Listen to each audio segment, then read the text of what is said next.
আমি ইসানবী। হ্যাঁ আমি ইসানবী। হ্যাঁ বলো তোমার পরিচয় দাও। হ্যাঁ আমি কিতাব নিয়ে জমিনে আইছি।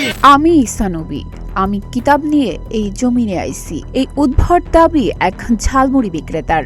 হাতে হযরত ঈসানবীর মতো লাঠি, পরনে হালকা কমলা রঙের টি শার্ট, অবশ্য তসবিও আছে সঙ্গে। চেহারা আর কার্যকলাপ দেখে আঁচ করা যাচ্ছিল কোনো কিছু নিয়ে বেশ ক্ষুব্ধ তিনি। তাকে ডেকে কথা বলার চেষ্টা করেন একজন। এই সময়ে যুবকটি ওই ব্যক্তির কাছে নিজের পরিচয় দেন ঈসানবী হিসেবে। তিনি নাকি জমিনে এসেছেন কিতাব নিয়ে। এই ঘটনার কয়েকটি ভিডিও ছড়িয়ে পড়েছে সামাজিক যোগাযোগ মাধ্যমে। তবে ভিডিওটি ছড়িয়ে পড়ার কারণ ওই যুবকের উদ্ভট দাবি নয়, এমনকি তার এই দাবি নিয়ে ভ্রুক্ষেপও নেই কারো। বরং যুবকের দাবি অনুযায়ী তার সঙ্গে হওয়া অন্যায়ের বিশেষ ধরনের প্রতিবাদ নিয়েই কথা বলছেন নেটিজেনরা।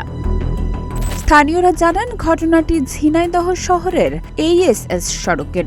যুবকের নাম বিপুল হোসেন ওরফে সম্রাট। পেশায় ঝালমুড়ি বিক্রেতা তিনি।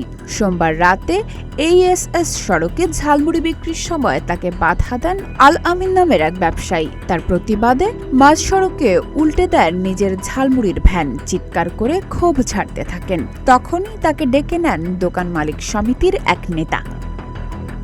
ওই একই ভিডিওতে তার বাড়ি কাঞ্চননগরের ৬ নম্বর ওয়ার্ডে বলে জানান সম্রাট। মালিক সমিতির এক নেতাকে তিনি বলেন, আমার কথা সব শুনতে হবে। শুধু তাই নয়, ভিডিওর শেষ দিকে পুলিশের সঙ্গে তার বিশেষ সখ্যতা আছে বলেও দাবি করেন সম্রাট। তবে ওই যুবক মানসিকভাবে অসুস্থ বলে জানিয়েছে স্থানীয়রা। ওই যুবকের সঙ্গে আসলেই কোনো অন্যায় হয়ে থাকলে তা তদন্ত করে ব্যবস্থা নেওয়ার দাবি নেটিজেনদের।